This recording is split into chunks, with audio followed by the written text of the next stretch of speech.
Bonjour à tous, et bien décidément je ne quitte plus le mât, alors rassurez-vous, le bar est fermé et j'ai même pensé à m'offrir une jolie petite veste, vous l'avez vu, elle est brodée au nom de l'association Léo, c'est encore de cette association dont on va parler aujourd'hui et cette fois-ci en compagnie de Célia.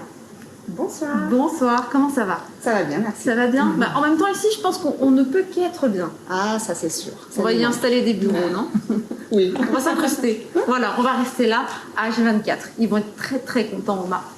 Alors évidemment, on est là pour parler de l'association Léo.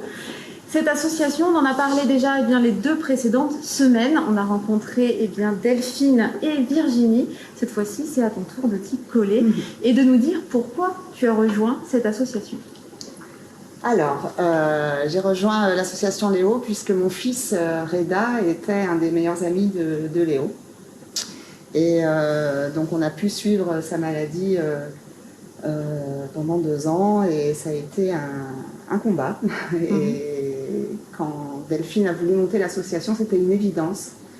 D'être présente. Quand elle a proposé, voilà, Alice et moi-même, puisqu'on est toutes les 2 mamans d'amis de Léo. Là aussi, il n'y a pas d'hésitation quand on nous propose ça. On n'a pas peur que de parler de Léo qui est parti, que ça puisse être pas pesant, mais... Alors, aucune hésitation, aucune peur non plus, et surtout un combat à continuer. Alors,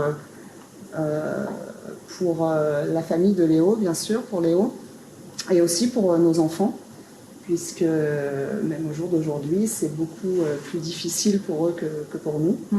Et c'est aussi un exemple qu'on leur montre encore aujourd'hui, de ne jamais rien lâcher, de continuer quoi qu'il arrive, et surtout de leur faire comprendre que voilà, Léo est toujours finalement là pour les aider. C'est de ça dont on ne se rend pas spécialement compte quand on n'est pas concerné de très près. C'est qu'on pense évidemment à la personne malade, on pense à ses proches, les tout proches, les parents, la famille, et on ne pense pas tellement finalement aux gens qui gravitent tout autour, et là par exemple aux amis. Et c'est vrai que c'est quelque chose de dramatique, déjà tout court, de partir trop tôt, mais partir adolescent, on a automatiquement des amis qui sont adolescents, qui sont en pleine construction, et j'imagine qu'en tant que maman, c'est pas évident non plus de devoir expliquer ça à son enfant, de devoir l'accompagner dans le décès d'un ami et le soutenir. C'est ça, exactement, le soutenir. Voilà, Léo avait beaucoup d'amis, il était sportif, ils faisaient tous du sport ensemble. Et Léo d'ailleurs a fait du hand jusqu'au bout avec ses amis. Il n'a rien lâché, même dans les jours où c'était difficile. Donc ça a été vraiment une grande force et une grande famille qui s'est construite à ce moment-là pour accompagner tous ces enfants qui ont vu Léo malade et qui ont perdu Léo.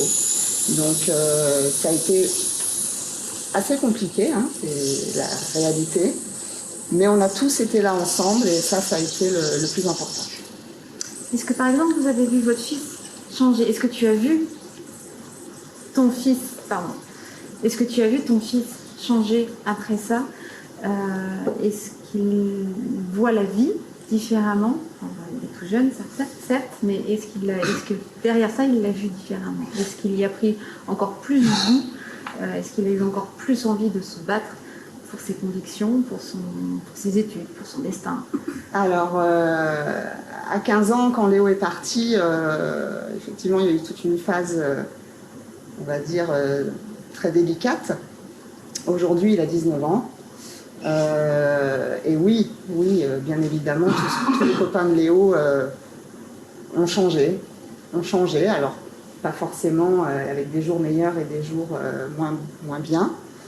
Mais une chose est sûre, même si c'est encore très difficile aujourd'hui, parce qu'ils ont, pour certains, beaucoup de mal à en parler. Même si c'est très difficile encore aujourd'hui, c'est indéniablement, ça leur a apporté une force et une vision de la vie qui est complètement différente. Et alors, ce qui est très surprenant, c'est que c'est tous, même s'ils sont encore aujourd'hui dans la douleur. Ils ont tous un détachement vis-à-vis de la vie quelque part et beaucoup de choses sont très futiles. Voilà, et ils ont vraiment un bel esprit surtout d'équipe puisqu'ils sont restés tous très très liés. Alors, cette association peut vivre grâce aux dons, bien sûr, hein, je le dis, je le répète tous les samedis en ce moment, mais pas que. Il y a également, eh bien, ce qu'on vient de dire, il y a le bénévolat, bien sûr, mais il y a cet engagement. Et cet engagement, eh bien, il y a quelqu'un qui vous suit, qui est à vos côtés. C'est Philippe Cavrivière, qui est le parrain de l'association. Donc déjà, on le remercie, on lui fait un petit coucou. Et puis, grâce à lui, eh bien, l'association a pris son envol et n'est pas restée enfermée dans Fréjus et la Caverne. C'est ça, exactement. Alors Philippe Cavrivière, oui, c'est une très très belle histoire, une très belle rencontre. Donc il connaissait la famille de Léo. Et dès qu'il a su que Léo était malade, comme effectivement il était déjà dans le monde du showbiz, comme on dit, voilà, il a été co-auteur de films Les Infidèles, co-auteur aussi du spectacle des Enfoirés. Il travaillait avec Nicolas Canteloup, avec Florent Père, avec Michel Drucker. Aujourd'hui il est sur RTL, sur France 2 avec Laurent Ruquier, sur RTL avec Thomas Soto. Et dès qu'il a su que Léo était malade, il a contacté la famille de Léo. Et il a cherché à savoir ce qu'il pouvait faire, en fait. Et donc, pendant que Léo était malade, il a pu parler au téléphone avec Mike Horn, puisque Léo adorait Mike Horn et cette force aussi qu'il a de combattre contre les éléments et de pouvoir se rendre dans plusieurs pays du monde. Et donc, il l'a aidé, déjà, quand il était encore là. Et aujourd'hui, il continue le combat. D'ailleurs, tous les amis de Léo sont fans de Parrain.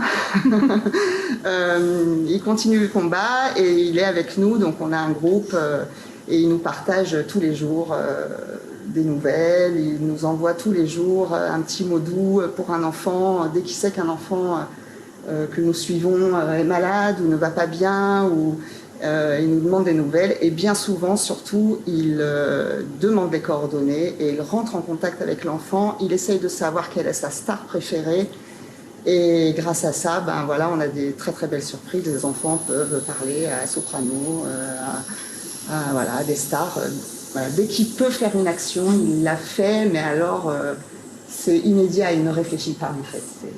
Il est très très impliqué, c'est vraiment pour nous un parrain en or et une très très belle histoire d'amitié. Mais c'est bien de l'expliquer parce que souvent on peut se demander à quoi sert un parrain ou une marraine d'association. Et quelques mauvaises langues disent parfois que c'est pour, voilà, pour se redorer un petit peu le blason. Et non, en fait, il y a un réel investissement. Il y a un réel investissement et puis surtout, il nous met en contact après avec des gens comme Thomas Soto, qui est venu spontanément pour le spectacle de Hope qu'on a réalisé en 2019. Ou Michel Drucker ou Florent Père. Voilà, après, les gens viennent spontanément et on touche vraiment le don de soi et surtout cette notion de bénévolat qui est très très importante puisqu'on est toutes bénévoles dans l'association Léo. Tous les gens qui nous suivent sont bénévoles et Philippe Cavrivière est bénévole. Et le grand intérêt, c'est pas juste d'avoir une photo avec, je sais pas, Jennifer ou Soprano avec le t-shirt. C'est vraiment aussi que grâce à ça, au-delà de ce que eux vont apporter à chaque enfant, eh bien, grâce à ça, l'association dépasse ses frontières et peut se faire connaître et du coup peut avoir aider encore plus d'enfants. Et du coup aider encore plus d'enfants et puis mettre en relation justement des stars avec des enfants, enfin réaliser des rêves d'enfants. À la fin, les enfants, quand c'est la fin, ils n'ont plus que ça, leurs rêves. Donc si on peut réaliser quelques rêves d'enfants, en tout cas Philippe Cavrivière, pour ça, nous aide beaucoup. Alors l'association, je radote, mais eh bien, on a tous besoin de sous, tout le temps, mais l'association peut-être encore plus, et c'est beaucoup plus utile. Alors voilà, si les temps sont durs, eh bien, vous offrez un petit truc en moins, je sais pas, un paquet de cigarettes en moins, un resto en moins, de toute façon tout est fermé. Voilà, donc un petit truc en moins, puis vous les donnez à l'association. Voilà, et il n'y a pas, et on le répète, il n'y a pas de petits dons. Voilà, on reçoit toutes les sommes et vous pouvez nous suivre donc sur associationleo83.com, sur Facebook et sur Instagram, on est toujours là, on vous répond. Voilà. Bon, moi je ne fais pas les magasins cet après-midi, je vais faire un don et puis après je vais aller sur le Facebook du MA pour suivre le rendez-vous musical de ce samedi à 18h. Très beau programme.